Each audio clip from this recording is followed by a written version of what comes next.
Dostlar, sizi maraqlı bir yerlə tanış edəcəm. Maşın kolleksiyasını sevənlər üçün. Nə maşınlar desəz var burada. Gəlsəniz Kadıköy çarşıda, gələndə bura mütləq gəlin. Mən indi videosunu çəkib sizə göstərəcəm necə gəlmək lazım. Çünki çox çətindir, görsənmir. Çöldən çəkəcəm və maşınların da kolleksiyasını göstərəcəm sizə. Ladadan tutmuş, balacadan tutmuş, tam böyüyə kimi bütün modellər var. Qiymətlər 10 manatdan başlayır, yuxarıya kimi gedir. Amandır koymayın, yar gözden saldı beni. Gitme gitme, gel güzel yar. Gitme gitme, gel.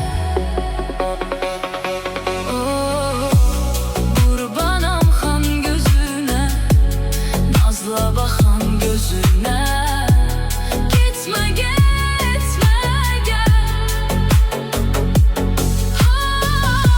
O yine sürme çekmişsen, evler yıkan gözüne. Gitme gitme, gel.